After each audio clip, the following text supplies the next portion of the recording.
Can I call the meeting to order, please?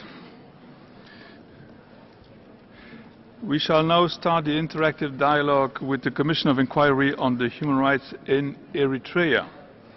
It is now my pleasure to welcome to the podium the following members of the Commission of Inquiry: Mr. Mike Smith, Mrs. Sheila Keithareth, and Mr. Victor Dankwa.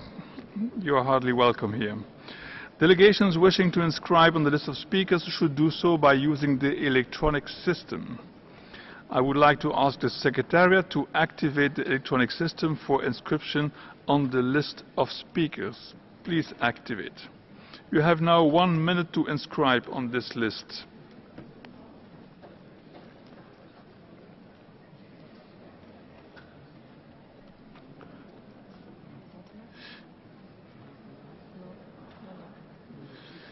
So the provisional list is beginning to be shown on the screen. The list of speakers will be closed in 15 minutes. And let me now turn to Mr. Mike Smith, Chairperson of the Commission of Inquiry, to present his report. You have 10 minutes, sir. Thank you very much. Mr. Vice President, distinguished members of the Human Rights Council, Excellencies, ladies and gentlemen. Good afternoon, and thank you all very much for the opportunity to present to the Human Rights Council the findings of the Commission of Inquiry on Human Rights in Eritrea. I'm joined on the podium by my fellow Commissioners, Sheila B. Keithareth and Victor Dankwa. We presented our first report to you 12 months ago, documenting a multitude of human rights violations in Eritrea. The Human Rights Council unanimously approved, without a vote, a resolution and mandated the Commission to determine whether these violations might amount to crimes against humanity and to address the issue of accountability. The Commission has concluded that Eritrean officials have committed crimes against humanity. The crimes of enslavement, imprisonment, enforced disappearance, torture, persecution, rape, murder and other inhumane acts have been committed as part of a widespread and systematic campaign against the civilian population since 1991. The aim of the campaign has been to maintain control over the population and perpetuate the leadership's rule in Eritrea. I want to focus on some of the crimes the Commission documented. With regard to the crime of enslavement, the Commission found that the violations relating to Eritrea's military/national service programs include their arbitrary and indefinite duration, often for years, beyond the 18 months set out in the law, the use of conscripts as forced labour, including manual labour, the inhumane conditions of service, the rape and torture often associated with service, and the devastating impact of these programs on family life and freedom of choice. Despite promises to the contrary, the Eritrean government has taken no steps to address any of the problems associated with its military and national service programs. For these reasons, we have concluded that Eritrean officials have committed the crime of enslavement. The use of arbitrary detention has been and remains routine across Eritrea. It is not only reserved for critics of the government. Indeed, many of the witnesses to whom we spoke described arrest and lengthy detention for reasons difficult to discern or categorise. The vast majority of those detained said that they had not been brought before a judge, tried or involved in any form of judicial proceeding. In addition, the government very rarely informs family members or judicial authorities about detentions, and most detainees described widespread torture. These acts are ongoing and constitute crimes against humanity. The Commission has also documented various acts of sexual and gender-based violence. In military training camps and in the army, some young women are used as slaves to perform domestic duties and are also raped. Rape is also committed in detention facilities by officials and guards, not only against a significant number of women, but also against men. While some forms of torture are used against both men and women, other forms are gender-specific, such as the beating of pregnant women in military training camps or in the army to induce abortion. Instances of sexual violence against men were also documented by the Commission, including sexual torture done intentionally to ensure these men are no longer able to reproduce. The Commission found that the crimes it documented have been committed primarily, directly or indirectly, by state and ruling party officials, military commanders and members of the National Security Office.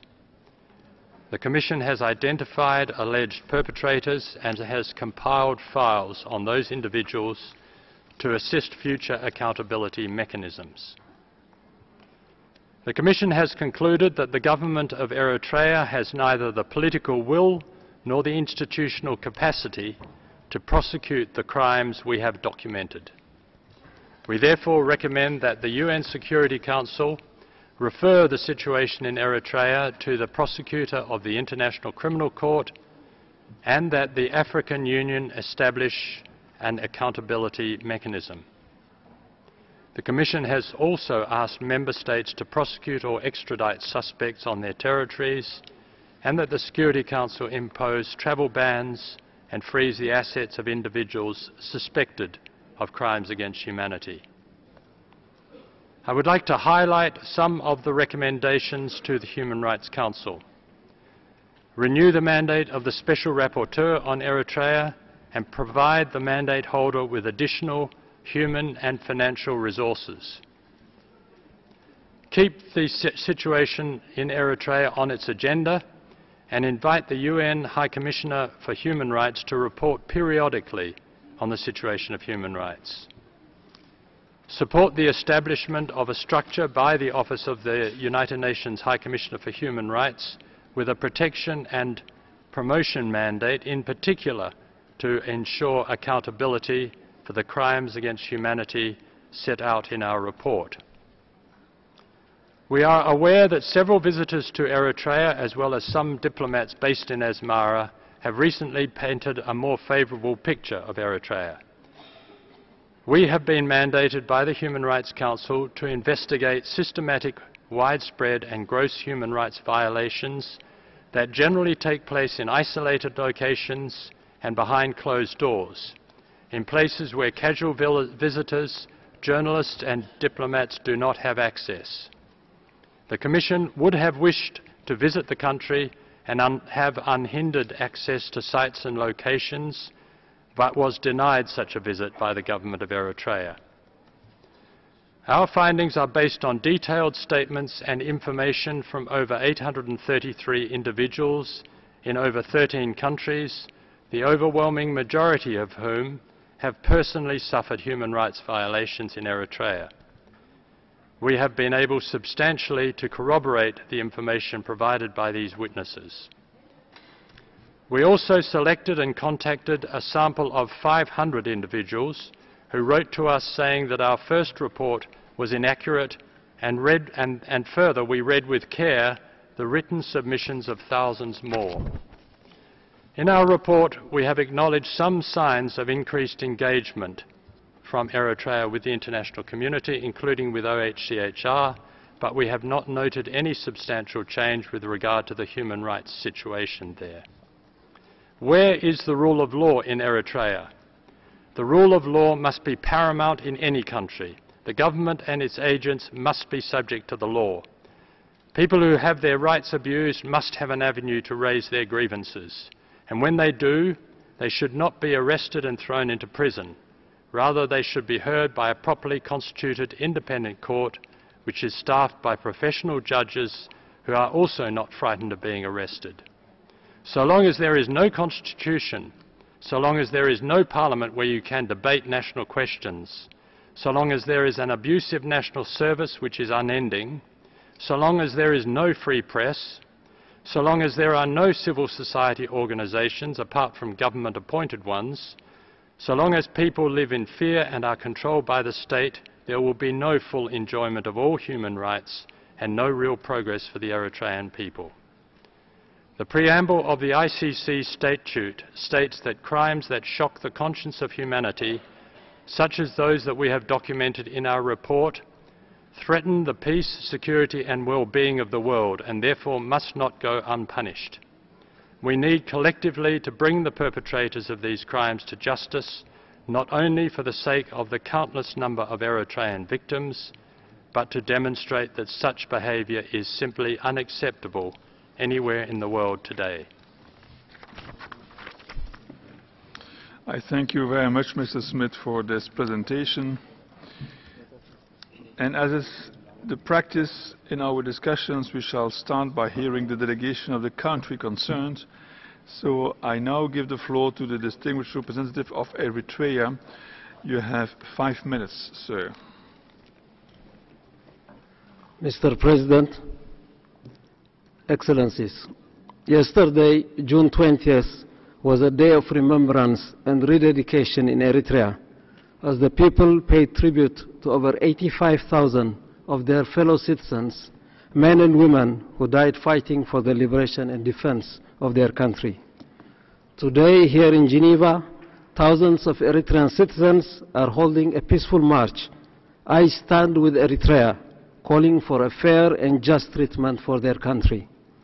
Many of them are recent arrivals and former National Service members, and they bring with them a petition signed by 200,000 people.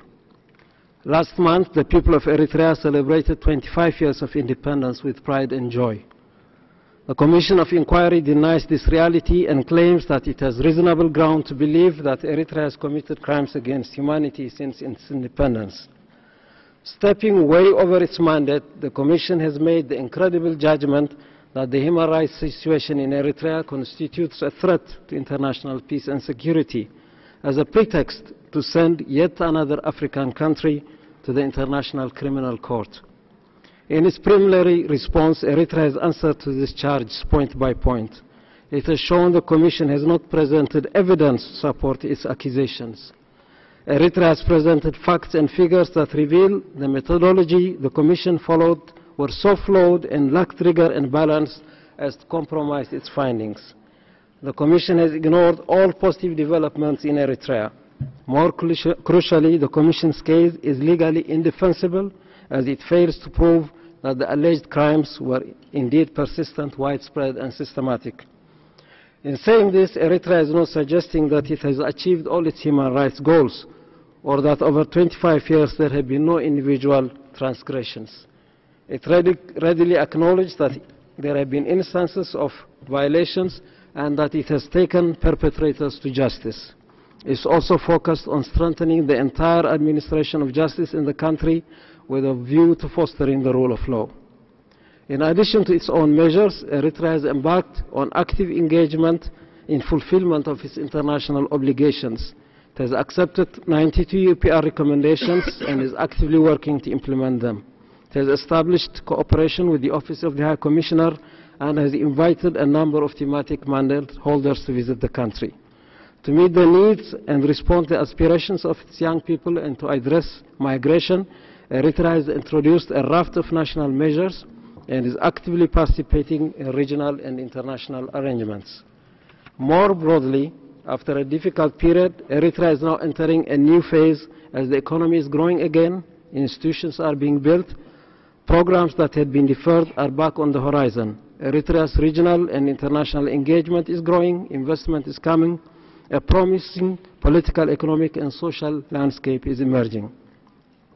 Eritrea's approach to nation-building development, ensuring fundamental freedoms and dignity, is one of national ownership and responsibility. It always works to first mobilize internal resources and then actively seeks partnerships. The way forward, therefore, must be based on fairness and justice.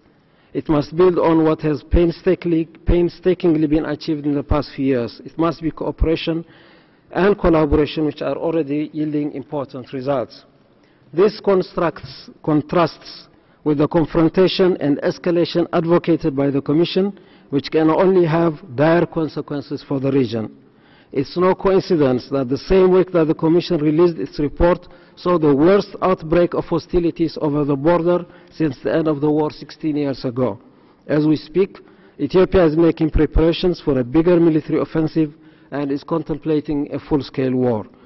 Ethiopia reckons that the gross accusations against Eritrea afford it with a perfect pretext, and that it may be now or never. It reckons that those who are eager to blame Eritrea will look the other way and fail to act, as Ethiopia commits what are truly crimes against humanity against its people and unleashes another war. It reckons that the guarantors of the 2000 peace agreement will continue to refrain from taking meaningful action to uphold international law. In light of the unfairness of the accusations leveled and the gravity of its ramifications, Eritrea calls for a fair, just, constructive, and collaborative approach, which in any case must be the principle that guides the work of the Human Rights Council, not only towards Eritrea, but for all countries. Finally, Eritrea has tabled a draft resolution reflecting its proactive stance to consolidate human rights, and it calls on all member states to support it. Thank you. Thank you, sir. The list of speakers is now closed, and I would now like to proceed with our interactive dialogue. So I now invite interested delegations to put questions to the mandate holders and to make comments. Speaking time limits will be 3 minutes for member states and 2 minutes for observers. And I now give the floor to the distinguished representative of the European Union. Thank you very much, Mr. Vice President. The European Union thanks the Commission for its work in gathering evidence on the basis of a high number of interviews and submissions. We regret that the government did not grant it access to the country. While acknowledging the difficulties for the Commission to gather clear evidence on alleged human rights violations, the EU takes note of its findings that there are reasonable grounds to believe that crimes against humanity have been committed in Eritrea since 1991. The European Union is deeply concerned that human rights violations have been committed against Eritreans in relation to the national service. The EU recalls that those responsible should be held accountable. The European Union notes that the Commission's recommendations, including the request to the UN Security Council to refer the situation of Eritrea to the ICC, the establishment of an accountability mechanism under EU auspices, or that Ethiopia or Eritrea should implement the findings of the Eritrea-Ethiopia Boundary Commission. The EU is mindful that the Commission recommends strengthening the engagement of the international community with the government. We consider that a conditional policy of engagement within Eritrea can contribute to inducing the reforms needed to improve the human rights situation. The European Union invites the African Union to get involved on this issue via its institutions. We urge Eritrea to take concrete measures to improve the human rights situation in cooperation with the Office of the High Commissioner for Human Rights, and in particular through the implementation of the UPR recommendations. The EU, which stands ready to help Eritrea in these efforts, has allocated funds for this purpose and pursues discussions with the government. We call on Eritrea to fully cooperate with all international human rights mechanisms and to increase its cooperation with the Office of a High Commissioner for Human Rights and urgently address the human rights situation. Question: could you indicate what additional evidence you have found since your 2015 report to support the findings about possibly crimes against humanity? Second, could you elaborate on the assistance that the international community should grant Eritrean authorities to improve the situation of human rights? Thank you. Thank you very much. I now invite Switzerland. Monsieur le Président, la Suisse remercie la commission d'enquête sur la situation des droits de l'homme en Érythrée pour son rapport et son travail extensif. Madame et Messieurs de la commission d'enquête, la Suisse est gravement préoccupée par les violations systématiques généralisées flagrantes des droits de l'homme qui auraient été commises en Érythrée. Vous notez une situation inchangée depuis votre dernier rapport présenté en juin 2015 et confirmez les raisons qui vous amènent à qualifier certaines violations graves commises en Érythrée ces dernières années de crimes contre l'humanité. La Suisse souligne son fort soutien de principe au travail de votre commission et celui de la rapporteure spéciale. Elle salue les recommandations que vous adressez au gouvernement de l'Érythrée, à la communauté internationale ainsi qu'aux instances multilatérales et encourage une discussion plus approfondie sur celle-ci. Dans ce contexte, ma délégation souhaite réitérer son appel au gouvernement érythréen de pleinement respecter les droits de l'homme des habitants de son pays et de s'engager de manière constructive pour la mise en œuvre des recommandations de la commission d'enquête. En outre, nous appelons l'Érythrée à pleinement coopérer avec les mécanismes du Conseil des droits de l'homme et de leur garantir l'accès au pays, et en particulier aux prisons et autres institutions pertinentes, afin de permettre une évaluation et une enquête approfondie de la situation sur place. Le fait de ne pas autoriser l'accès au pays pour les procédures spéciales du Conseil des droits de l'homme ne peut que renforcer la présomption que le pays a quelque chose à cacher. Par ailleurs, la Suisse est convaincue qu'il est fondamental de garantir la reddition de comptes pour les violations des droits de l'homme commises et de traduire les auteurs de ces violations en justice. Ceci relève en premier lieu de la responsabilité du gouvernement de l'Érythrée. De plus, nous appelons l'Érythrée à ratifier le statut de Rome de la Cour pénale internationale et d'accepter sa compétence depuis le 1er juillet 2002. Madame et Messieurs de la Commission d'enquête, en quoi la Commission internationale pourrait-elle contribuer à garantir la reddition des comptes pour les violations commises? Monsieur le Président, la communauté internationale et notamment le Haut Commissariat aux droits de l'homme des Nations Unies a récemment intensifié ses efforts pour établir une coopération avec l'Érythrée.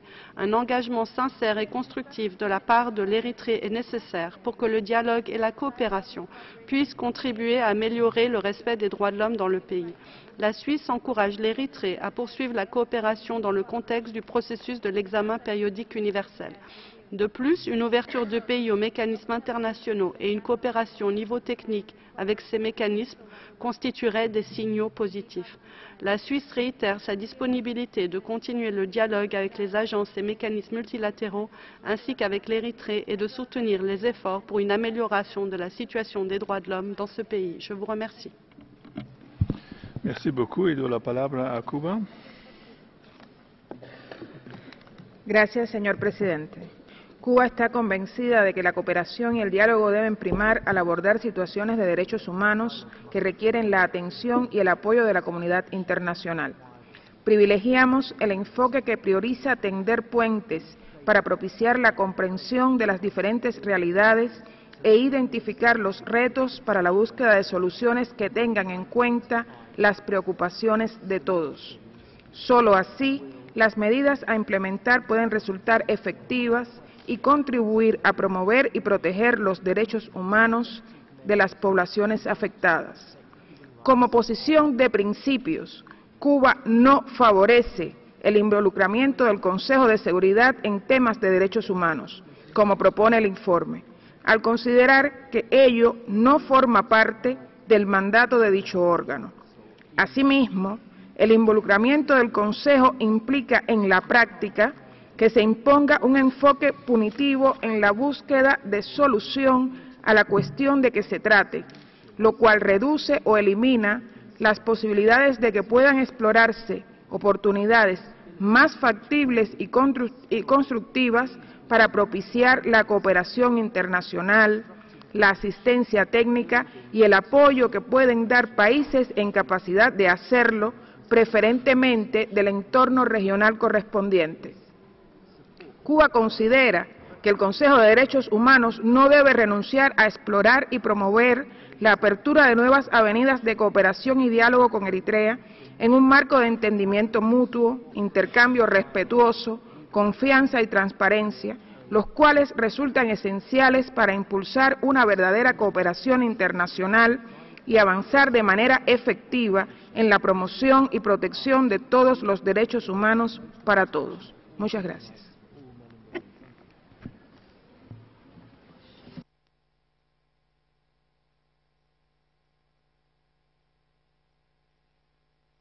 United Kingdom, please.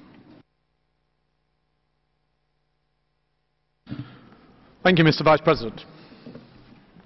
The United Kingdom thanks the Commission of Inquiry for its report.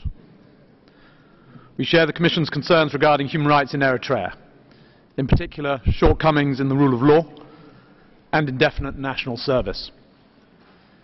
In our bilateral engagement with the government of Eritrea, we've made clear that we want to see tangible improvements, including amending Eritrea's national service system, implementing its constitution, and releasing those arbitrarily detained.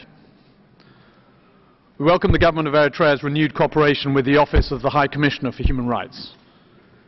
In light of the Commission's report, we believe that this cooperation should be intensified.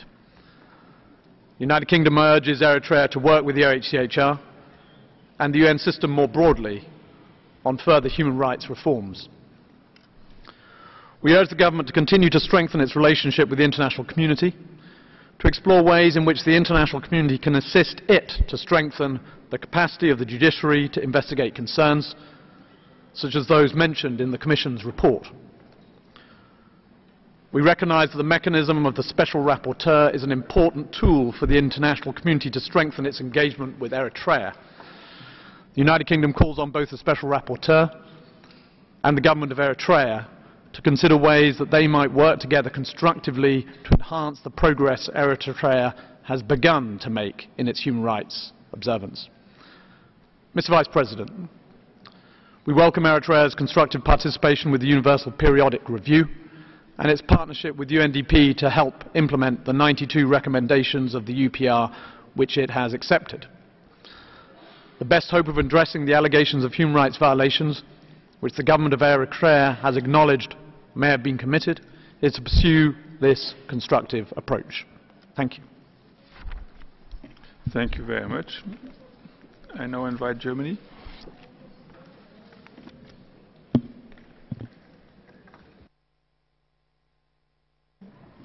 Thank you, Mr. Vice President. Germany aligns itself with the statement made on behalf of the European Union.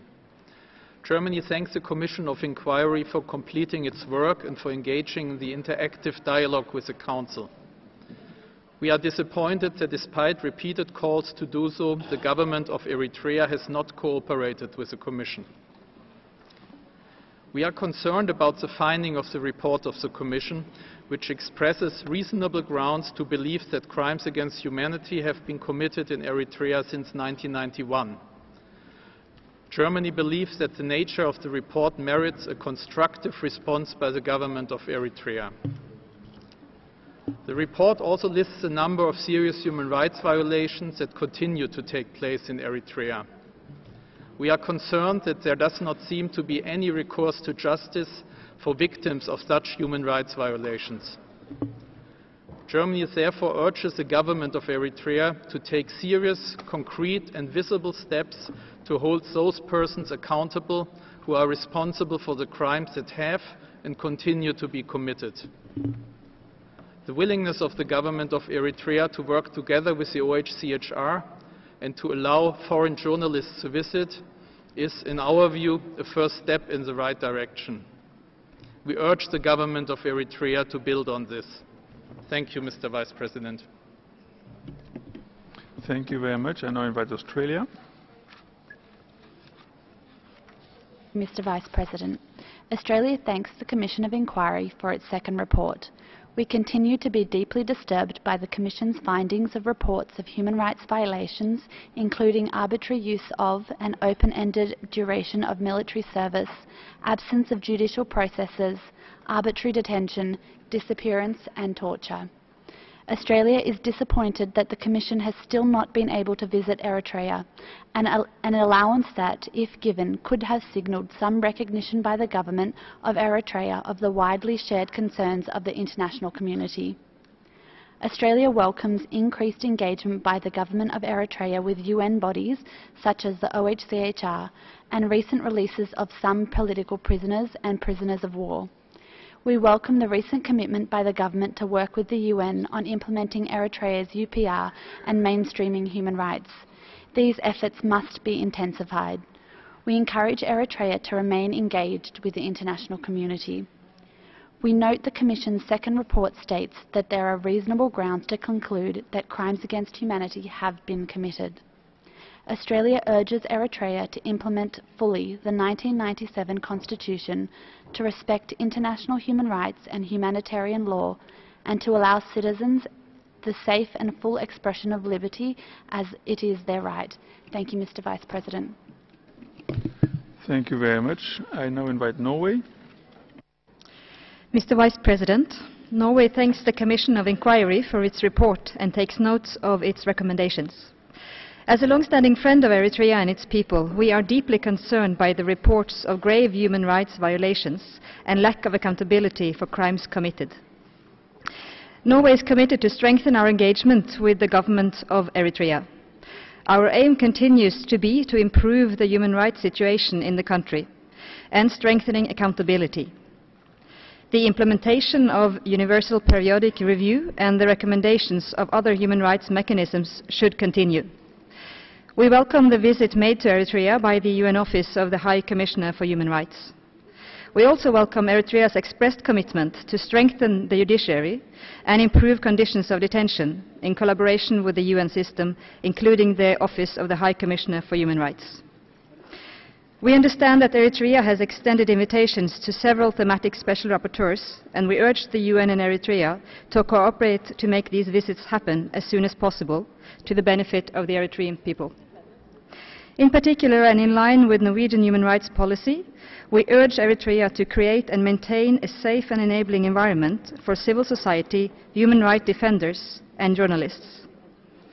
Norway also welcomes the Commission's recommendation for Member States to insist on the implementation of the decision made on 13 April 2002 by the Eritrea-Ethiopia Boundary Commission on the delimitation of the border. Thank you. Thank you very much. And now I invite China. 副主席先生，我代表中国和巴基斯坦发言。我们一贯主张各国通过建设性对话与合作处理人权领域的分歧，反对将人权问题政治化。对于厄里特里亚在促进和保护人权方面取得的进步和成就，国际社会应予肯定。厄特作为经济欠发达的发展中国家，在促进和保护人权方面受制于经济实力和管理能力等问题。我们呼吁国际社会客观看待厄里特里亚所面临的现实困难，根据其意愿和需求提供技术援助和能力建设支持。同时，我们呼吁有关人权机制与厄特充分有效的沟通，按照客观中立的原则，严格履行授权，为促进和保护人权发挥建设性作用。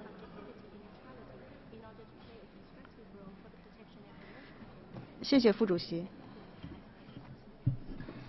Thank you, and I invite Portugal. Thank you, Mr. Vice President. Portugal would like to warmly welcome the distinguished members of the Commission of Inquiry on Eritrea and thank them for the presentation of their report. In this regard, we regret that the government of Eritrea has failed to respond to the Commission's repeated requests for access to the country. However, we acknowledge the fact that some meetings have occurred between representatives of the Eritrean authorities and members of the Commission. We are deeply concerned about the Commission of Inquiry's findings that there are reasonable grounds to believe that crimes against humanity have been committed in Eritrea since 1991.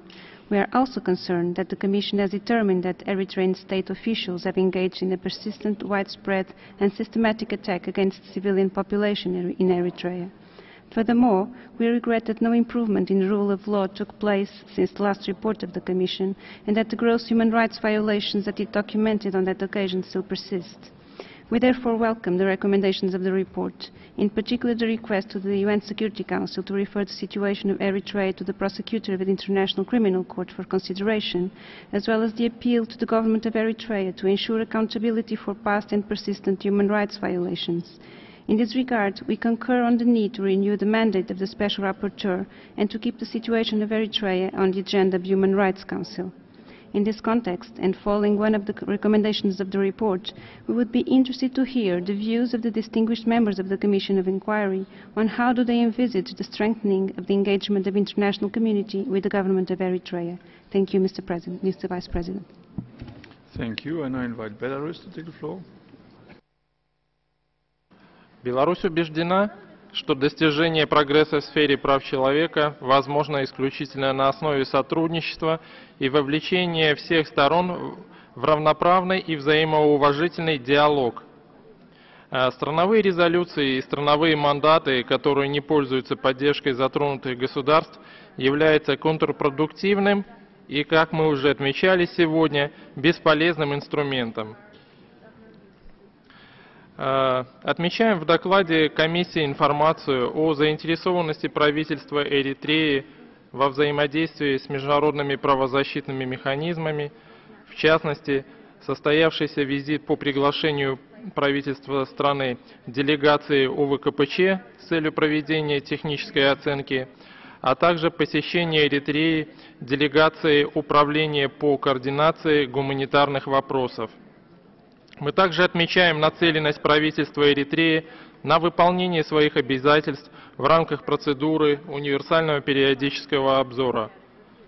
Полагаем, что дальнейшее расширение сотрудничества Эритреи с правозащитными механизмами будет содействовать укреплению национального потенциала в области прав человека.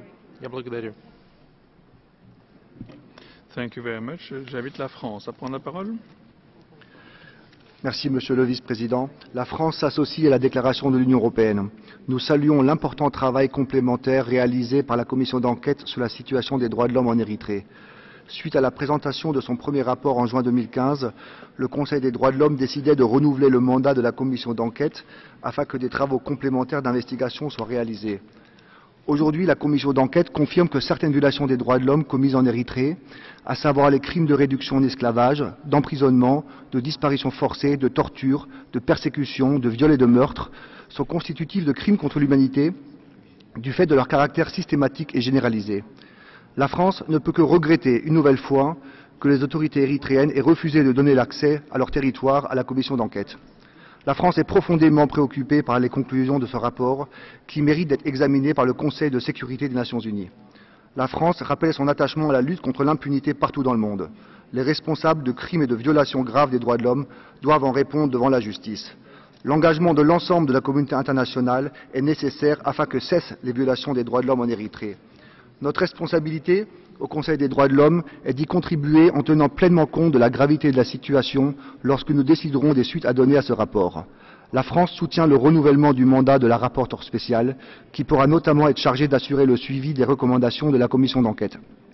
Les contacts établis entre les autorités érythréennes et le Haut Commissariat aux droits de l'homme, qui ont permis au HCDH d'effectuer des visites sur place ces dernières années, constituent des signaux positifs. Nous encourageons les autorités érythréennes à poursuivre en ce sens, ainsi qu'à appliquer rapidement des mesures concrètes afin de mettre en œuvre les engagements qu'elles ont pris dans le cadre de l'examen périodique universel.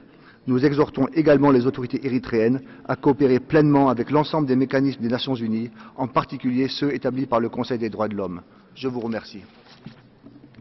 Merci. J'invite le Djibouti. Merci, Monsieur le Vice-président. Djibouti félicite la commission d'enquête internationale pour la qualité de son rapport sur la situation des droits de l'homme en Érythrée. Djibouti est également gravement préoccupé par le fait qu'il n'y ait eu aucune amélioration de la situation des droits de l'homme en Érythrée depuis le premier rapport de la commission d'enquête. Elle souscrit également au constat de la commission selon lequel des crimes contre l'humanité ont été commis en Érythrée. Nous soutenons la création d'une structure par le HCDH dotée d'un mandat en matière de protection et de promotion des droits de l'homme en vue d'établir les responsabilités en cas d'atteinte des droits de l'homme en Érythrée. Elle réitère sa demande à l'Érythrée de rendre compte du sort de tous les prisonniers djiboutiens, y compris les prisonniers de guerre disparus depuis les affrontements survenus du 10 au 12 juin 2008. Au jour d'aujourd'hui, 12 d'entre eux sont toujours portés disparus.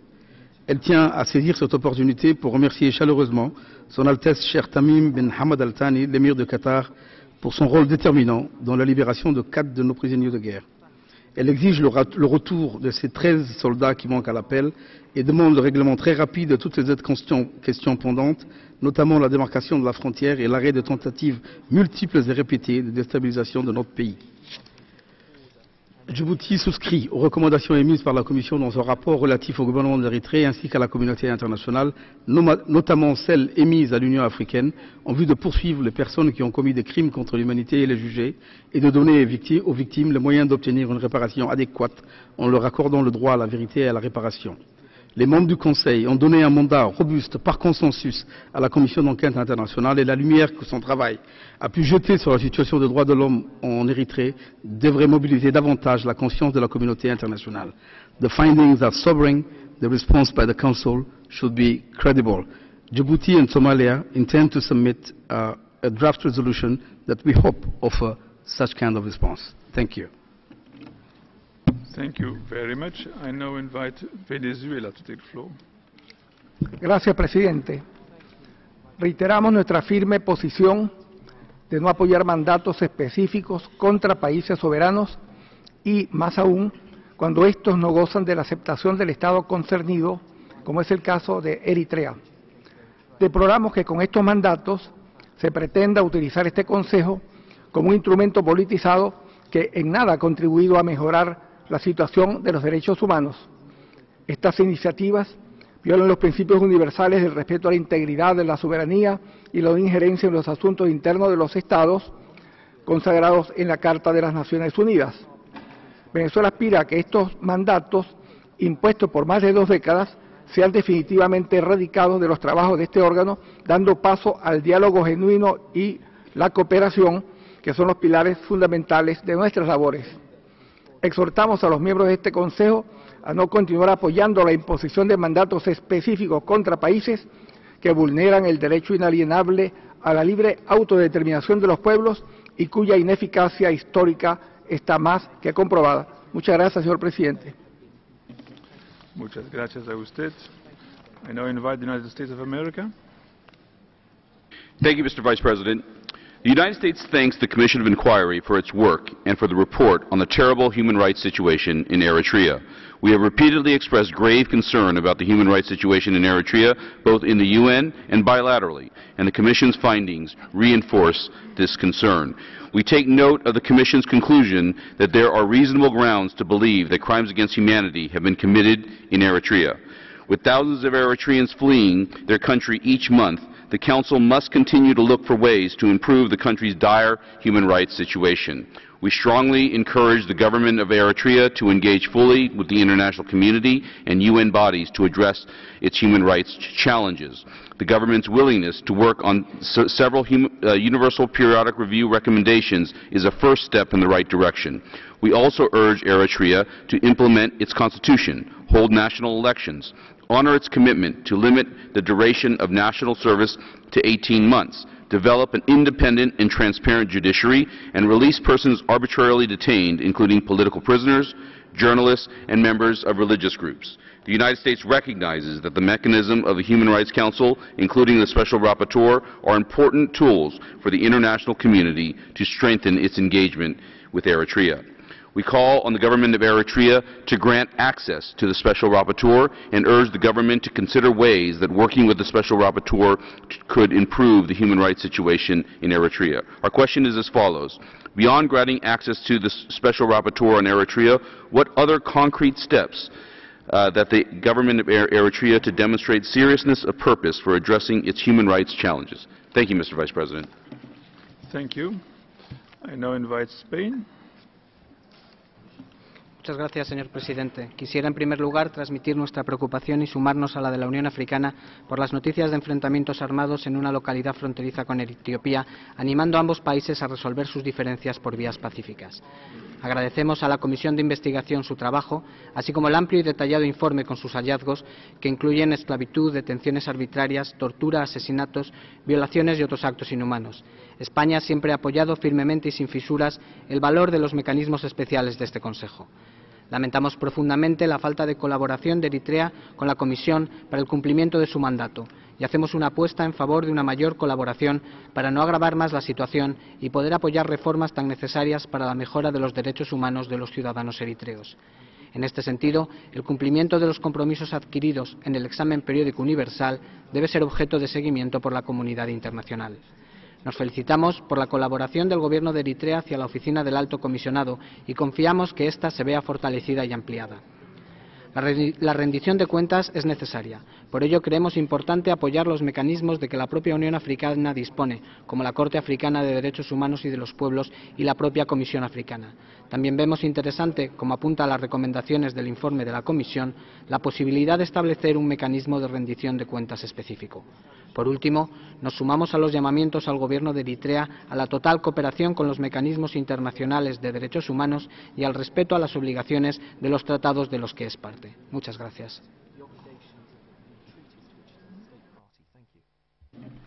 Thank you very much. I now invite Ghana. Thank you, Mr. President. Ghana thanks the Commission for its report. We note with satisfaction notable developments in Eritrea since the Commission's report, including, among others, the granting of access by Eritrea to an OHCR delegation to undertake a working-level technical assistance visit to Eritrea, as well as the release of 4 Djiboutian prisoners of war. However, Ghana regrets that the government of Eritrea has yet to grant access to the Commission of Inquiry to carry out its mandate. Just a while ago, we heard the response of the Eritrean delegation, which was sharing its perspective on the work of the Commission. We believe that that perspective could have been better exchanged with the Commission if they had been granted access. Mr. President, Ghana calls on Eritrea to implement fully and without delay the 1997 Constitution and to make necessary amendments to the Constitution in a transparent and participatory manner. Mr. President, we are taking the floor to speak on a matter concerning an African country, and we do so in keeping with the African Union Declaration of this year as the Year of Human Rights for Africa. And that declaration emphasizes the principle of non-indifference. The principle of non-indifference speaks to the need for us to speak truth to our friends. So we are taking this floor to encourage our friends in Eritrea to give the fullest cooperation to all human rights mechanisms, which are aimed at helping each of us to do better in the field of human rights. In conclusion, Ghana wishes to recall the bilateral relations between Eritrea and Ghana, which remain strong. And so in the spirit of that friendship, we call on Eritrea to take note of the concerns that have been expressed by the Commission, in particular the reports of widespread systematic human rights abuses, and to cooperate to ensure accountability and justice. Mr. President, finally, the Agenda 2063 also informs the spirit with which we have taken the floor. And this agenda expects that Africa shall build a continent of free citizens with expanded horizons, where the potential of everyone to be free from fear and disease and want is realized. I thank you, Mr. President. Thank you very much. And I invite Botswana. Thank you, Mr. Vice President. We thank the Commission of Inquiry on Eritrea for its report. Mr. Vice President, the report of the Commission speaks to a wide range of what it calls serious human rights violations. These include, but are not limited to, arbitrary detention, enforced disappearance, torture, reprisals against third parties, sexual and gender-based violence, restrictions on freedom of expression, assembly and association, enslavement, and extrajudicial killings. The Commission has also reached the conclusion that crimes against humanity may also have been committed by Eritrean authorities. This conclusion was reached on the basis that the violations were persistent, widespread, and systematic, using the reasonable grounds to believe standard of proof. The report further states that prospects for accountability for those responsible are minimal. Without substantial institutional and legal reform resulting in an independent judicial system, the report doubts that credible results can be expected from existing national mechanisms. In sum, according to the Commission, democracy is lacking. Mr. Vice President, the findings and conclusions of the Commission should concern this Council. In order to address this situation, the Commission makes a wide range of recommendations covering governance and administration of justice, arbitrary arrest, torture, reprisals, unlawful detention and enforced disappearances, accountability, and monitoring action by various bodies, including the OHCHR. It is our view, Mr. Vice President, that the range of recommended measures would contribute to the promotion and protection of human rights in Eritrea. It is commendable that Eritrea is party to some of the most important instruments relating to civil, political, and economic rights, torture, discrimination against women, and the welfare of the child. Part of the effort should be directed at assisting Eritrea to comply with her obligations under these and other instruments. We note with regret, Mr. Vice President, that the Commission was denied access into Eritrea. We note with appreciation that the OHCHR visited the country at the government's invitation in February 2016. For its part, we are aware that the government finds the report partial, lacking in objectivity, and selective. The government also disputes the findings of persistent, widespread, and systematic violations of human rights. Clearly, Mr. Vice President, cooperation with the Commission would enable the interrogation of these matters and benefit both Eritrea and the Council enormously. I thank you. Thank you very much. And I invite Somalia. Mr. Chairman, we commend the Commission of Inquiry in the Human Rights in Eritrea for delivering its second report, which has been both transparent and impartial in manner. In the Commission's findings, we are deeply concerned that Eritrea continue to be subjected to unidentified national service, arbitrary detention, reprisal for alleged conduct of family members, discrimination on religious or ethnic ground, sexual and gender-based violence and killings, leaving Eritreans no other alternate but to flee from their countries. Somalia has always supported the relentless pursuit of self-determination by Eritrean people, their aspirations and their inviolable rights to a life free of fear and harm. It's in this spirit that we once again bear the responsibility to raise concern at the deterioration human rights situation in Eritrea. The Commission in its findings highlights that there has been an increase in the number of Eritreans that have sought asylum in Europe, more than double than in 2013. Mr. Vice President, we note recent development in Eritrea, the release of 4 Djiboutian prisoners of war is a step towards the right direction. I call on Eritrea to clarify the fate of the remaining other political prisoners and urge the government to respect its obligation under human rights and remove barriers to access their families and humanitarian organizations. In line of the statement of Djibouti, we, in line with them, that we will be submitting a resolution on the human rights in Eritrea. In conclusion, Mr. Chairman, we reiterate our support of the Commission of Inquiry and urge the government of Eritrea to safeguard the human rights of Eritreans.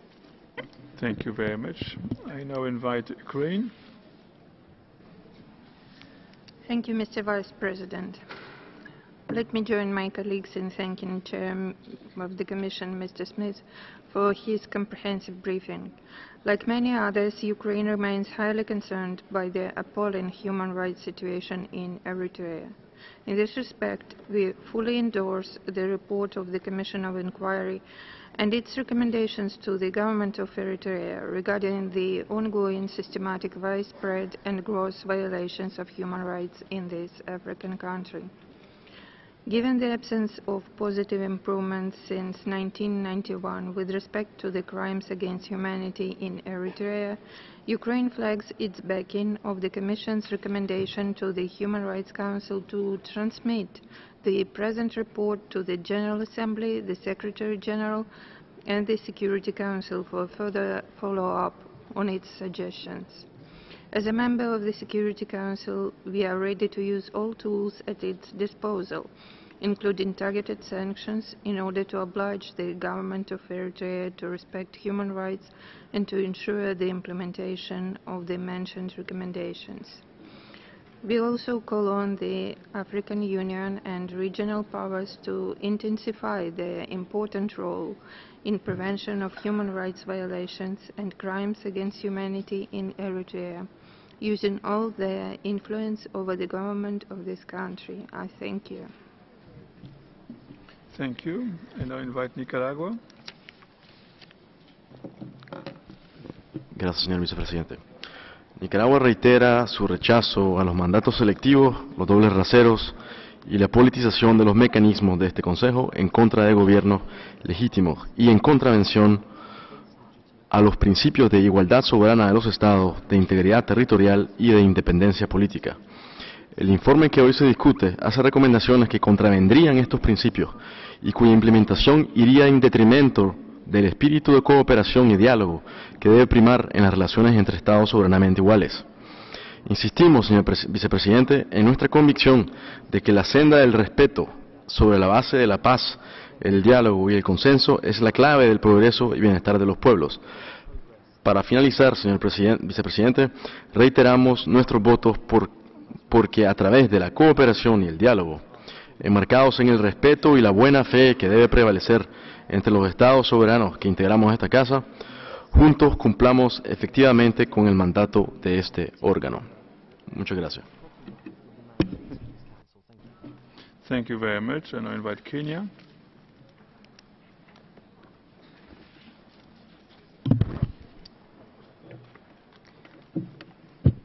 Thank you, Mr. President. My delegation takes note of the Commission of Inquiry's second report, A/HRC/32/47. The report outlines grave violations and abuses of human rights in Eritrea since the country's independence, documented from interviews with various sources in 13 countries visited by the mandate holders. Mr. President, we note that the Eritrean authorities have refuted the findings of the Commission of Inquiry, as well as the appointment and renewal of 2 mandates of the Special Rapporteur and the Commission, and state that this will detract from their ongoing efforts to promote and protect human rights and fundamental freedoms, as undertaken through various processes, such as the Universal Periodic Review. Mr. President, given the very wide and divergent positions of the Eritrean government on the one hand, and the Commission of Inquiry and the Special Rapporteur on the other, the question arises as to how the issues highlighted in the report can be addressed, in order that the Council can be assured that the people of Eritrea are offered protection and due process for any violations of their human rights, and at the same time the government of Eritrea can be seen to fulfill the obligation of states to promote and protect the human rights and fundamental freedoms enshrined in the international human rights instruments to which it is a party. Mr. President, Kenya believes strongly in the rule of law and the principle of natural justice. Therefore, it is our view that the Council must support a process that engages the government of Eritrea, as ultimately they are the ones who are expected to promote, protect, and guarantee the rights of the Eritrean people. Secondly, in light of the Commission of Inquiry's report, efforts should be made to validate its findings through the establishment of appropriate mechanisms that will carry out credible investigations that shall ensure that anybody found liable for egregious human rights violations is held to account. To that end, Kenya notes the recommendation by the Commission for an African Union accountability mechanism to be set up, supported by the international community, to deal with the alleged human rights abuses. Such a mechanism would help to ensure that due process is provided for and should be considered in light of the seriousness of the Commission's allegations. I thank you. Thank you, and I invite Belgium to take the floor. Monsieur le Vice-président, la Belgique soutient pleinement la déclaration faite par l'Union européenne. La Belgique remercie également les membres de la commission d'enquête pour leur rapport sur la situation des droits de l'homme en Érythrée, faisant état de violations très graves et inquiétantes, tout en appréciant toute la difficulté pratique pour la Commission d'établir et de vérifier les faits de violation des droits de l'homme en Érythrée. Nous prenons note de l'engagement de l'Érythrée à coopérer avec la communauté internationale dans la mise en œuvre des recommandations formulées dans le cadre de son examen périodique universel. Tout comme le haut-commissaire des droits de l'homme, nous notons la libération de prisonniers de guerre du Djibouti et la libération d'anciens combattants érythréens. Nous espérons que ces signes d'ouverture seront confirmés et permettront finalement une coopération constructive du gouvernement de l'Érythrée avec les mécanismes des droits de l'homme. Nous déplorons en effet le refus du gouvernement érythréen d'accueillir et de donner un large accès à son territoire à la Commission. Sur un certain nombre d'accusations qui sont reflétées dans ce rapport, seule une visite de la Commission sur place permettrait de vérifier les faits et d'éventuellement situer le contexte dans lequel ces dysfonctionnements éventuels persistent afin d'y apporter des solutions durables. Une problématique récurrente dans tous les rapports sur la situation des droits de l'homme en Érythrée est la durée indéterminée du service militaire qui touche particulièrement les jeunes générations. Des informations récentes font état de changements, l'État s'engageant par exemple à verser un salaire après 18 mois de service militaire. Est-ce que ces informations sont confirmées et est-ce qu'il s'agit de changements significatifs? Il est clair que ce service national à durée indéterminée est une cause importante amenant à la migration clandestine au départ de l'Érythrée et que des garanties quant à sa limite dans le temps pourraient contribuer à réduire celle-ci. diminuant ainsi les graves abus des droits de l'homme dont sont victimes les migrants soumis à des trafiquants d'êtres humains dans la Corne d'Afrique et dans toute la zone méditerranéenne. Quels sont les derniers développements en matière de migration et quelles sont les mesures nécessaires pour arrêter les abus commis par les trafiquants? Je vous remercie, Monsieur le Vice-président. Merci, la Belgique. I now call on Sudan. حضرة نائب الرئيس، أخذ وفد بلادي علما بتقرير لجنة التحقيق الخاصة بدولة أريتريا ويعضد على أهمية الالتزام بالمبادئ الأساسية لعمل مجلس حقوق الإنسان القائمة على الحياد، عدم التسييس والكيل بمكيالين. يقدر وفد بلادي تعاون أريتريا مع بعض الآليات الدولية لحقوق الإنسان خاصة مع آلية الاستعداد الدولي الشامل، ولعل آخرها زيارة وفد من مفوضية الأمم المتحدة لحقوق الإنسان إلى أريتريا في فبراير الماضي. يشجع وفد بلادي دولة أريتريا للمضي قدما في الالتزام الذي أعلنته في صياغة دستور جديد للبلاد وبرامج الإصلاحات الأخرى. يتحفظ وفد بلادي على موقف اللجنة بتطبيق تعريفات الجرائم الواردة في نظام روما الأساسي للمحكمة الجنائية الدولية، خاصة وأن أريتريا ليست طرفا في نظام روما الأساسي. يؤكد وفد بلادي أن الاتهامات الواردة في التقرير خاصة مزاعم الجرائم ضد الإنسانية تفتقر للأدلة، خاصة وأن اللجنة لم تزر دولة أريتريا. إن محاولات ربط أعمال هذا المجلس بمجلس الأمن كما ورد في توصيات التقرير يتعارض مع المبادئ الأساسية لحقوق الإنسان التي تقتضي عدم التسييس، خاصة وأن مجلس حقوق الإنسان يتبع للجمعية العامة للأمم المتحدة. ولهذا السبب يتحفظ وفد بلادي على إحالة هذا التقرير وتوصياته إلى مجلس الأمن بالأمم المتحدة، كما يتحفظ أيضا على توصية التقرير بإحالة الأمر إلى المحكمة الجنائية عبر مجلس الأمن، لا سيما وقد أثبتت الوقائع والحقائق أن المحكمة الجنائية الدولية تتعمد استهداف أفريقيا أكثر من أي قارة أخرى في العالم، وهذا ما دفع القادة الأفارقة لإعلان تحفظاتهم المعلنة تجاه المحكمة في هذا الصدد. ختاما، إن ترقية وحماية أوضاع حقوق الإنسان في أريتريا يتطلب تعميق التعاون مع الدولة المعنية وتقديم العون والمساعدات الفنية. وشكرا.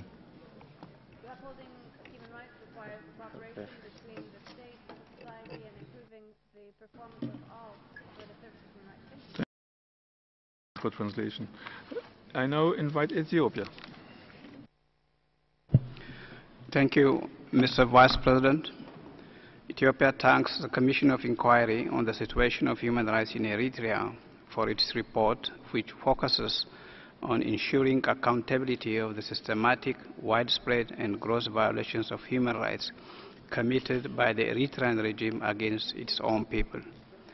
The report provides comprehensive analysis of the appalling and shocking human rights situation in Eritrea and establishes beyond doubt that the Eritrean regime has been committing since its independence 25 years ago and continues to commit crimes of enslavement, imprisonment, enforced disappearance, torture, and other inhuman acts, persecution, rape, and murder, extrajudicial execution, and summary executions with impunity.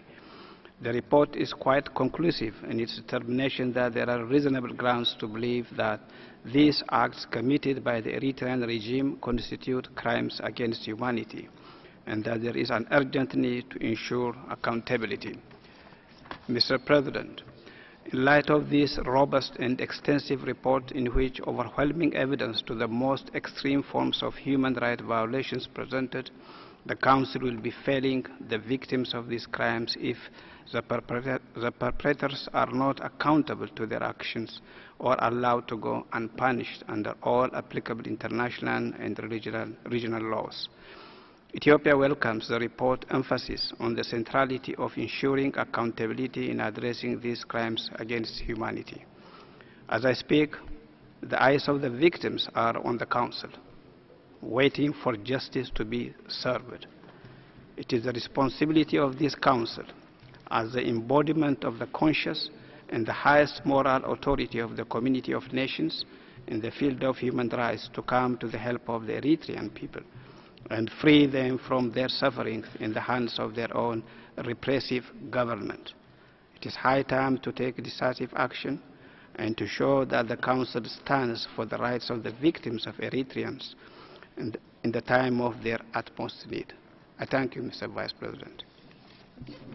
Thank you very much, Mr. Vice President. I now invite Ireland. Thank you, Mr. Vice President.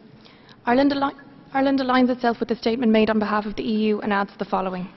Mr. Vice President, Ireland welcomes the second report of the Commission of Inquiry and would like to thank the members of the Commission for their painstaking work and commend the bravery of all those who provided testimony.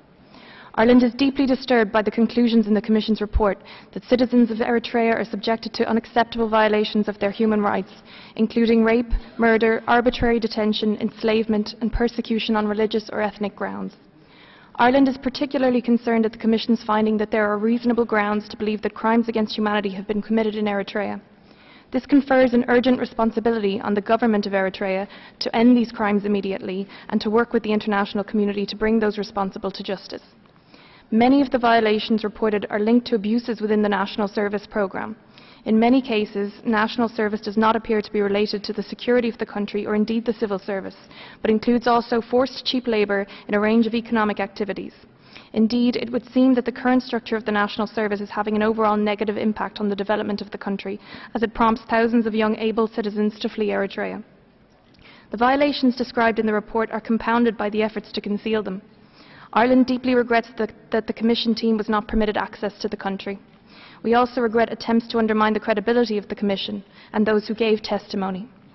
Rather than dismissing the content of the report, we would urge the government of Eritrea to fully cooperate with international human rights mechanisms, lift restrictions on independent media, and grant access by independent monitors to its detention centres. The people of Eritrea have a long and proud history and deserve the opportunity to participate fully and freely in the development of their country. We urge the government of Eritrea to consider carefully the Commission's report and to immediately put an end to the violations described therein. Thank you, Mr. Vice President. Thank you very much. And this was the last country among the list of speakers of government representatives. We now turn to the list of speakers for national human rights institutions and non-governmental organizations. And I now give the floor to Conscience and Peace Tax International.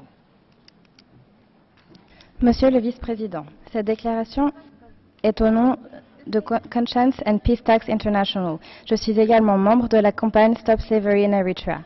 Dans ses conclusions publiées le 8 juin 2016, la commission d'enquête a noté que le service national / militaire obligatoire continue d'être prolongé indéfiniment dans un système qui est équivalent à de l'esclavage, dans un environnement abusif, un climat général de peur et de vulnérabilité mené par des commandants militaires.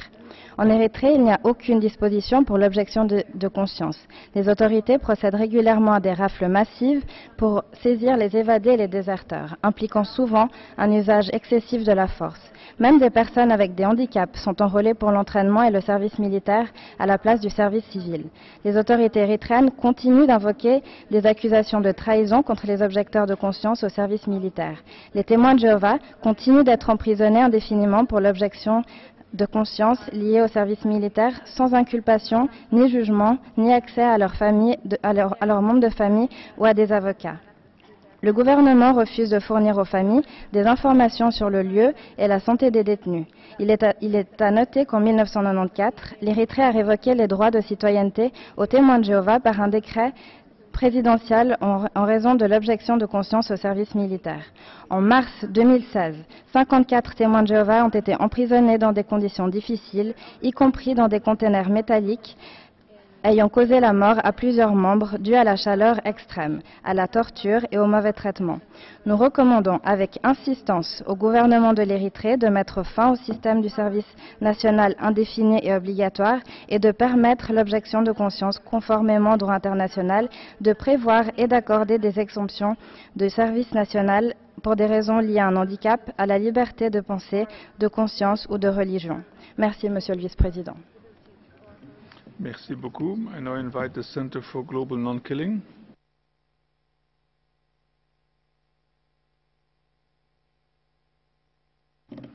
Center for Global Non-Killing, please. Mr. President, I deliver this statement on behalf of the Center the Center for Global Non-Killing, and I'm also a member of Release Eritrea. The Commission of Inquiry has uncovered heinous crimes against humanity being committed in detention facilities, military facilities, and other locations inside Eritrea since 1991. The catalogue of crimes include enslavement, imprisonment, enforced disappearance, persecution, rape, murder, torture, and other inhuman acts. Amongst other findings, the report cites extrajudicial mass execution carried out by the regime against disabled veterans in 1994, Muslim teachers in 1997, conscripts in Abeto prison in 2004, killings in Wi'a military training camp in 2005.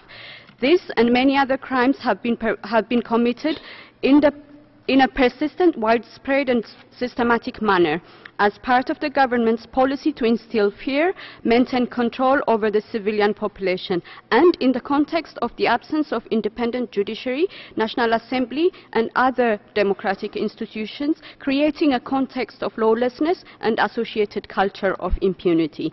Mr. Vice President, despite the abject nature of these crimes, the response from the regime has been total dismissal. We therefore support the recommendations of the Commission of Inquiry.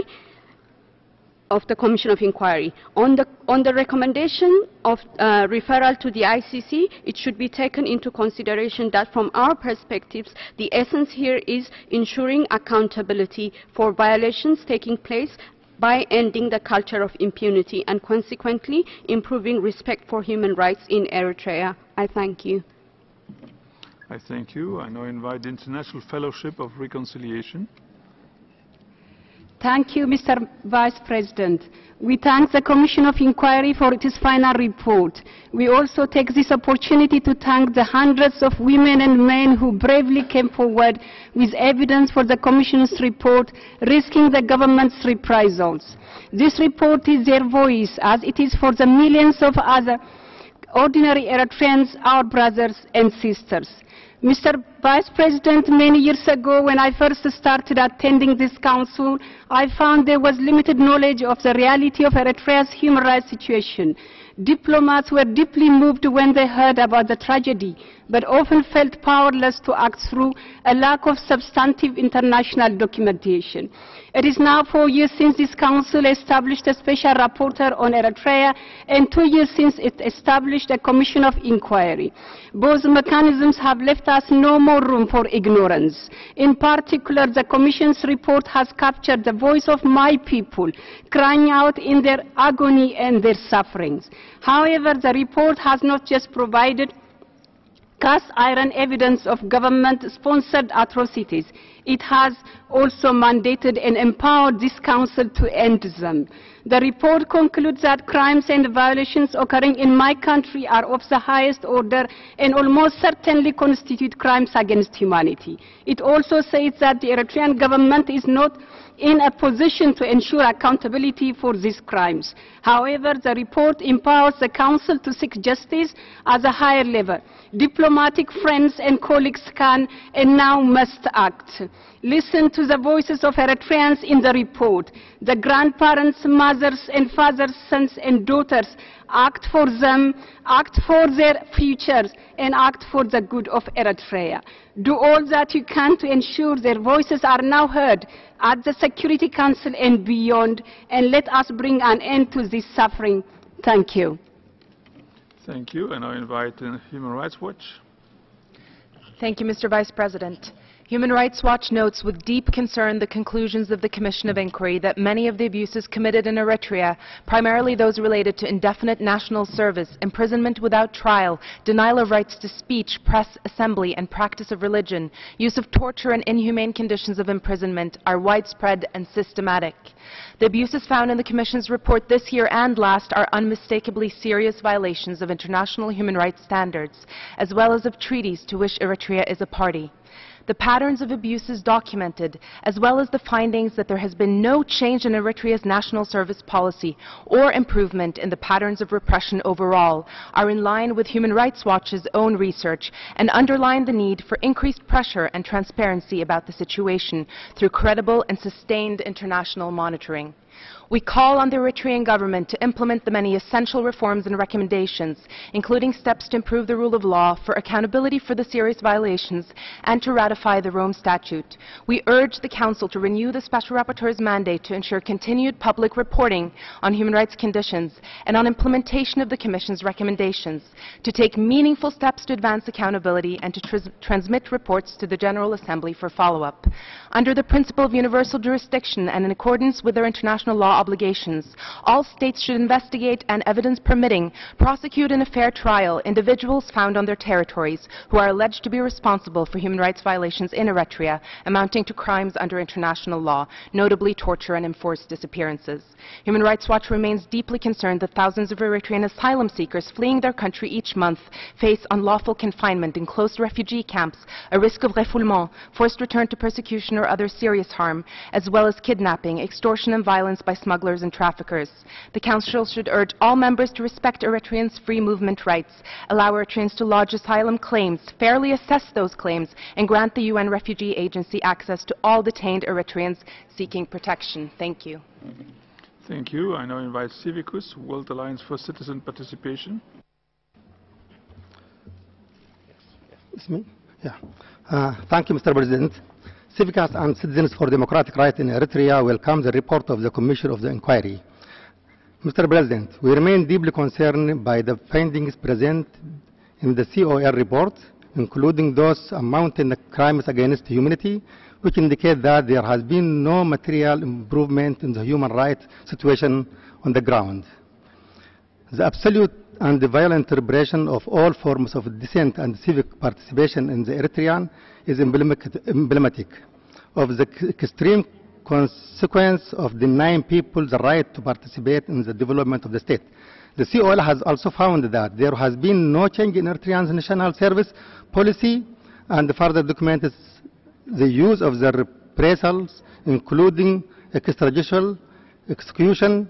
Most recently, on the 3rd of April 2016, armed forces opened fire on the center of the capital, Asmara, killing the unconfirmed number of young conscripts who were being transferred from Tanzania city to Massawa and attempted to visit their families while they are in the Asmara capital.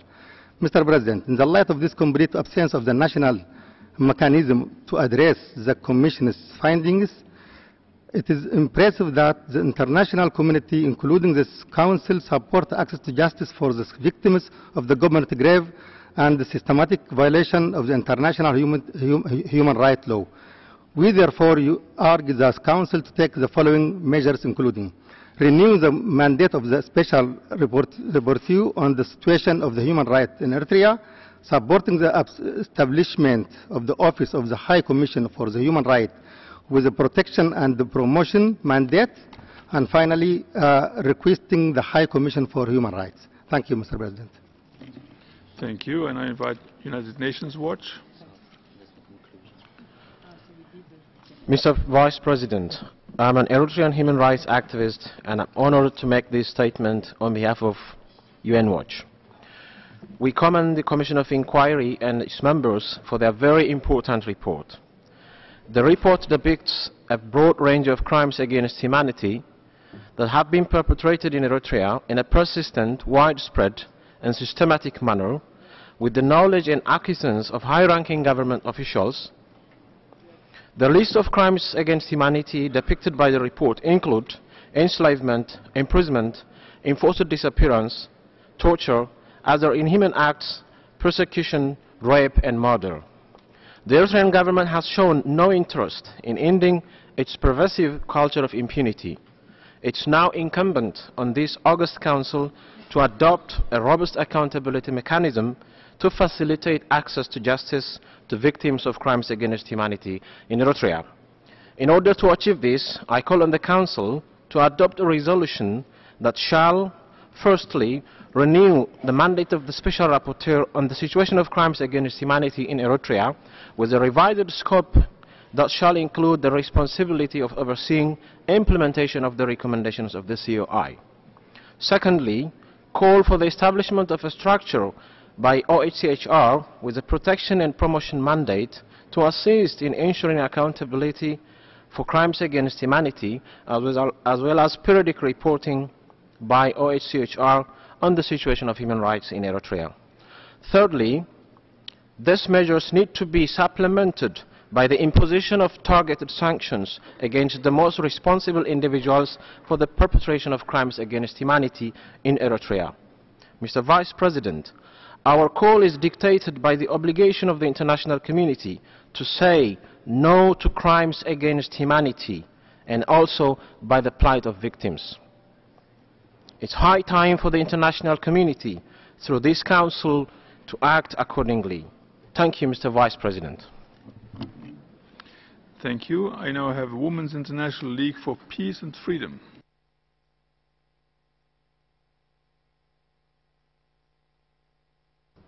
Mr. President, WIL stands in solidarity with Network of Eritrean Women on this statement. We endeavour to work towards advocating for the rights of Eritrean women, but for human rights in Eritrea as a whole.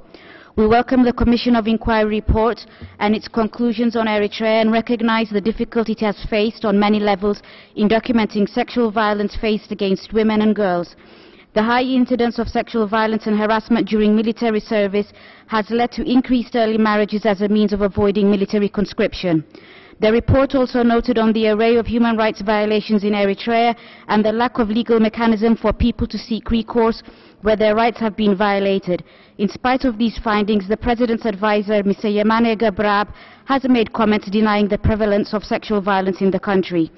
Based on the findings of the Commission of Inquiry report on Eritrea, we call upon the United Nations and the international community to create an independent judicial body inside Eritrea to monitor and investigate all human rights abuses, to ensure those that have perpetrated crimes against humanity are made accountable for their crimes in courts such as the ICC or the African Court for Human and People's Rights, ensure that all those who have suffered from sexual violence in military training camps or in detention are provided with counseling, support, rehabilitation and compensation, ensure that the rights of all women are promoted and protected at all levels in society, ensure that all Eritrean refugees are given protection, ensure that Eritreans inside Eritrea are provided with information, support, humanitarian and medical assistance, ensure immediate humanitarian rescue and assistance of Eritrean refugees in Libya, especially women held under IS or other Libyan militia, ensure the protection of Eritrean communities worldwide who have been affected by the long arm of the Eritrean government,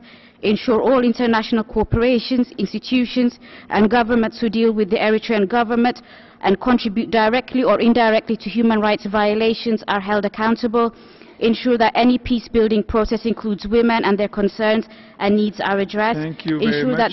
Thank you. I now give the floor to Eastern Horn of Africa Human Rights Defenders Project. Thank you, Mr. Vice President. The Eastern Horn of Africa Human Rights Defenders Project welcomes the second report of the Commission of Inquiry highlighting the extremely concerning human rights situation in Eritrea and reiterates its recommendations to the Council. Mr. Vice President, our organisation has been working on Eritrea since it was founded 10 years ago.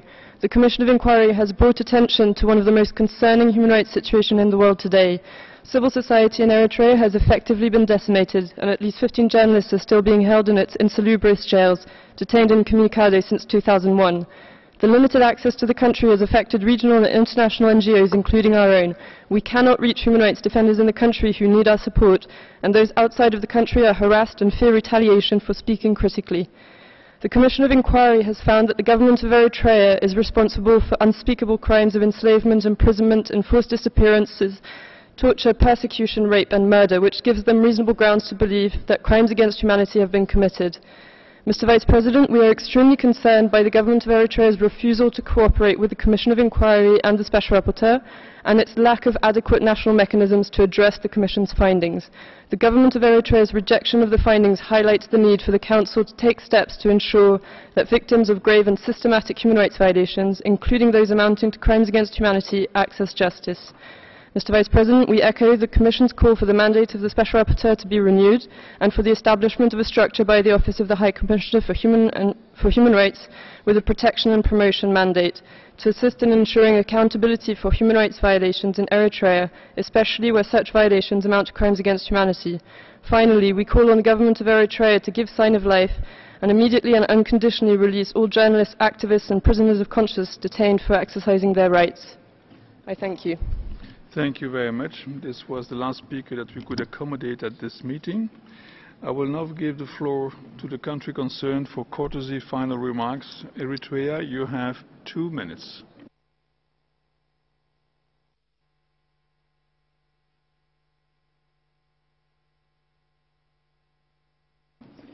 Eritrea, you have 2 minutes, but you're not obliged to speak. Thank you, Mr. Vice President.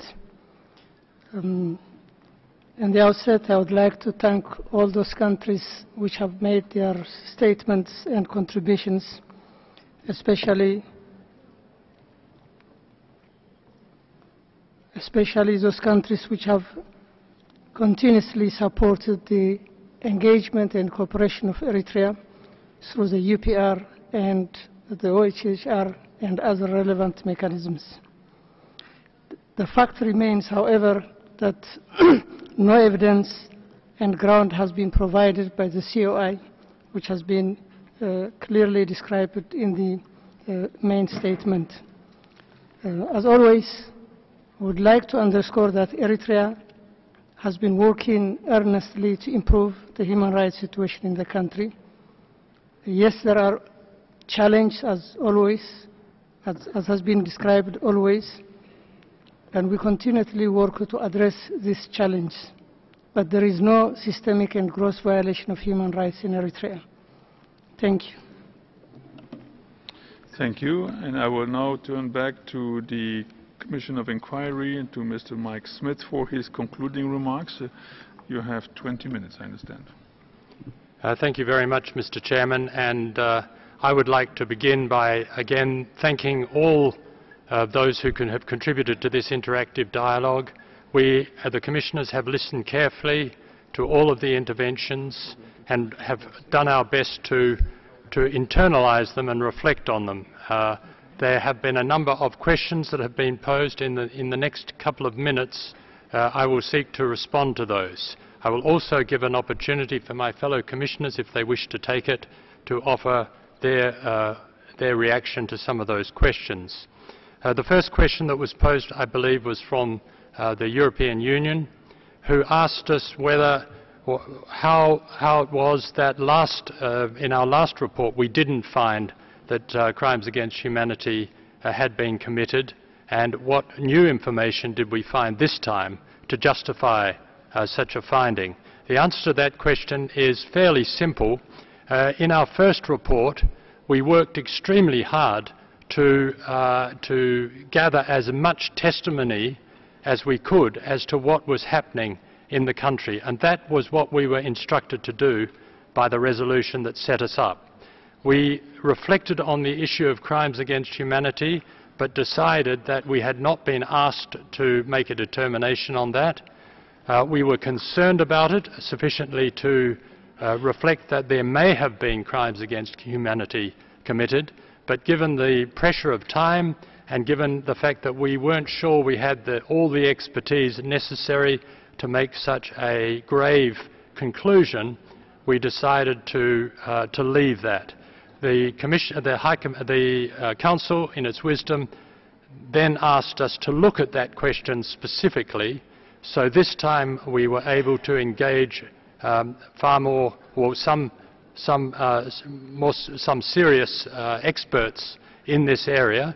We also interviewed several hundred more of the victims.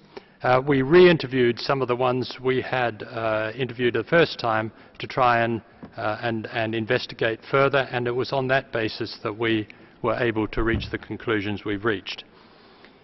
We were asked also by the EU to elaborate on systems that international aid that could assist Eritrea to improve the human rights system in the country. This was also a question posed by at least one other delegation. I think the short answer to that is that the essential thing to happen and the essential recommendation that we have made in this report is that the Eritrean government itself needs to take steps to address the extremely serious human rights situation in the country, the international community can come in behind it and provide it with resources and expertise to help us do that. But it's no good simply offering money if there is no will and no obvious steps being taken to actually improve that situation. Now, one other delegation asked specifically what steps the government should be taking. Well, we think the single most important is to introduce the rule of law into the country. And that means not introducing new laws. What it means is introducing a system which is higher than the government itself, government authority. What that is a constitution. It is the institutions that are able to hold government and government agencies and government individuals to account for what they do. And this is a fundamental tool and a fundamental system for any properly running state. So anything, the first step that we believe should happen, that the Eritrean authorities do, should be to introduce the rule of law by adopting a constitution or implementing the very good one they already have, and then supporting it by creating an independent judiciary and enable victims to be able to bring their complaints forward. We were asked about how the international community could contribute to guaranteeing accountability for the past violations. And here let me just say in passing that some delegates in their questions and in their statements addressed really the future. They were talking about how do we better engage, how do we encourage Eritrea to move in a more positive direction, which is all well and good. But I want to underline, and we in our commission have underlined, that we have also been looking at what's happened in the past. And there are a lot of people out there who are looking for justice and accountability. So there is a forward-looking part of this report and there is a backward-looking part. And we should never forget that crimes have been committed and there should be some accountability for that. And the international community can help to achieve that accountability by following the recommendations that we put in the report, including by encouraging the Security Council to refer the matter to the International Criminal Court. There were several specific questions by Belgium. Firstly, as regards the National Security Service, whether reports that the government is now paying higher salaries to national security individuals after they've served their 18 months. We have also heard rumours to that effect, certainly as relates to the ones who are working in government offices, who are in desk jobs, if you like. What we don't know and what we've never heard is whether these extra payments are being made to those who are working in military units and on work gangs, as it were, far from the capital. So our short answer is we cannot determine and we cannot say if that is the case. There was also a question from Belgium as to what steps we need to take to deal with people traffickers. That is a matter that is well beyond the competence of this Commission. We simply didn't look at that issue because we were looking at human rights violations within the country, but it is definitely something that emerged in our discussions with victims and witnesses, and it is something that in our first report we made a very strong recommendation that action was very much needed to address this problem. Now, before winding up, I'd like to ask my two fellow commissioners if they have anything to add. No? Okay, well look, I just wind up by saying, in conclusion, that we, all three commissioners, would like to express our deepest appreciation to the hundreds of people who came forward and spoke to us about their personal experiences. This report and these conclusions and these the documented human rights violations that we have put in these reports are based on interviews with individuals who told us their own personal experiences. We forced them, in a sense, to relive some of the most traumatic moments in their lives, which was a very tough thing to do. And so for those people, I have a very special and heartfelt thanks.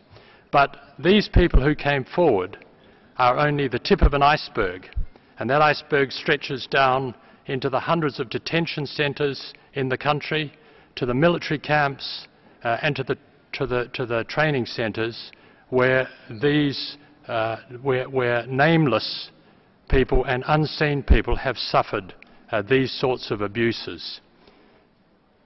This report at the end of the day belongs to those people. That's who we've done this for. And it is up to the Eritrean government to respond to their own people, to the people who have suffered for too long. And that's what this whole exercise is about. Thank you very much, Mr. Smith. I think these were actually very substantive closing remarks. I wish to thank you and your colleagues from the Commission for your presence and participation, but above all for the painstaking work of collecting evidence and testimonies from people who, as you just said, it was a hard effort for them to provide them. So I want to thank you for all this groundwork, and I think it's indeed, as you stated, a very important contribution to the work of this Council, and I'm sure delegations have duly taken note. We have now concluded this interactive dialogue, and I want to give you the opportunity to take back your time. We have here in this meeting one more item to address. I understand that a delegation has requested to exercise a right of reply. I think this was before I took over this chair, but I now would like to give the floor to the distinguished representative of Turkey, who has 3 minutes. Mr. Vice President, we are exercising our right of reply regarding unfounded accusations made by the representative of the Syrian regime this afternoon, which we categorically reject. We have once again observed an attempt to divert the attention from its own brutal atrocities by twisting and falsifying the facts. It tries to hold the international community responsible for its own crimes and failed policies, which are a blight on humanity. Turkey is and will be countering terrorism in all its forms and manifestations. Our counter-terrorism efforts and our contribution to international cooperation to that end is well known by our partners. In the context of the fight against foreign terrorist fighters, additional security measures have been introduced. To be factual, Turkey has formed a no-entry list that contains almost 40,000 names. More than 3,000 foreigners were deported so far, and only within the last year more than 2,300 individuals were detained due to their affiliation. Therefore, we deplore even the slightest hint that brings our determination into question. The Syrian regime, which has lost its legitimacy long ago and has been categorized as a state sponsor of terrorism, was condemned countless times by the international community for its brutal policies and has a well-known record of aiding terrorist organizations and providing safe haven to terrorist leaders. In this regard, the representative of such a regime, which is also responsible for the flourishing of Daesh and cooperating with this terrorist organization, is not in a position to speak about counterterrorism. Thank you. Thank you.